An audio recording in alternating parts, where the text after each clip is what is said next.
Alright, so this is a take 2 of my test milling. I changed a few parameters just a little bit. We're going to give that a try. I'm going to try and capture a couple waveforms of it actually milling and just seeing how far it deflects. I lowered the step over just a little bit on my adaptive, the high-speed machining adaptive toolpath, so that'll make it a little less aggressive than the last one. But either way, with that much metal sticking up and it's that thin, it's going to vibrate, and so there's going to be some vibrations. But let's get this one started here and see how it goes. Looks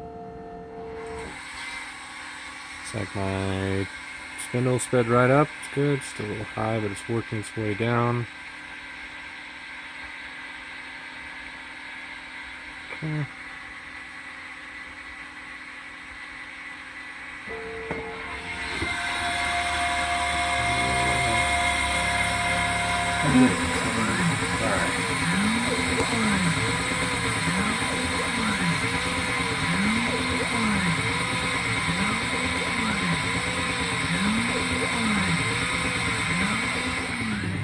Getting close.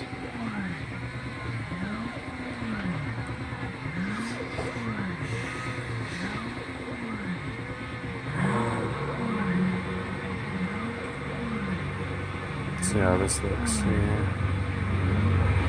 Looks like it's holding pretty good. There's some of that vibration that I was talking about.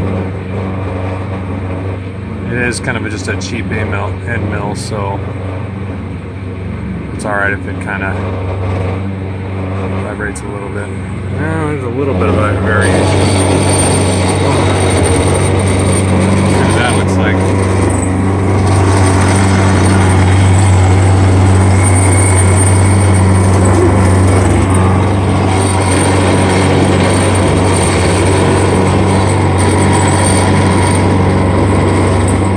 Looks like it's holding right in there really well.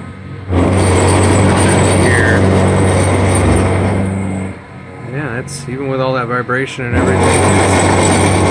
There it dropped out a little bit, but for the most part, it looks like it really holds in there tight. That's awesome. Let's try and catch one.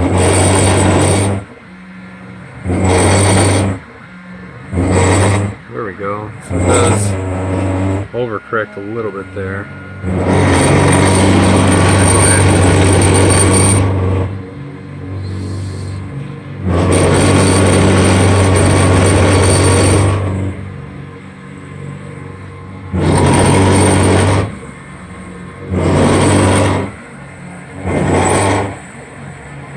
Looks like it's dropping.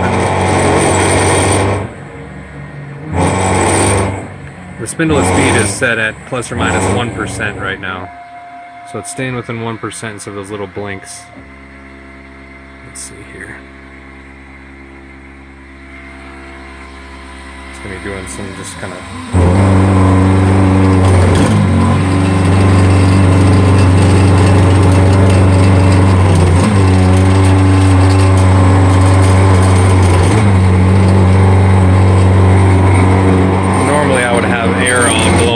chips out, but I don't have that hooked up right now. So we'll just let it go and just see where we end up here.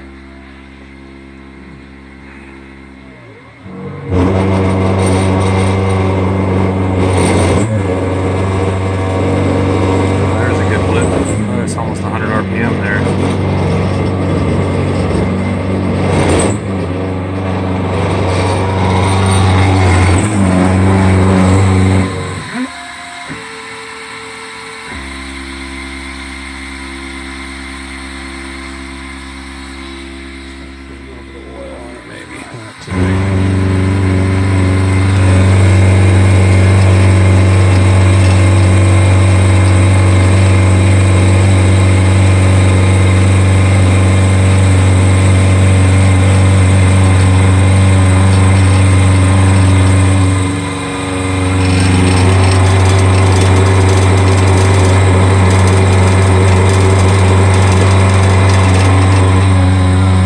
definitely hear when it's going against that.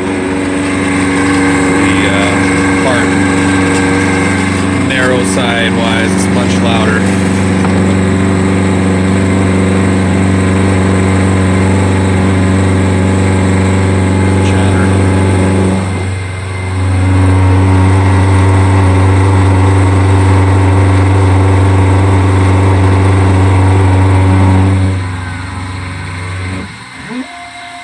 That's it for that tool.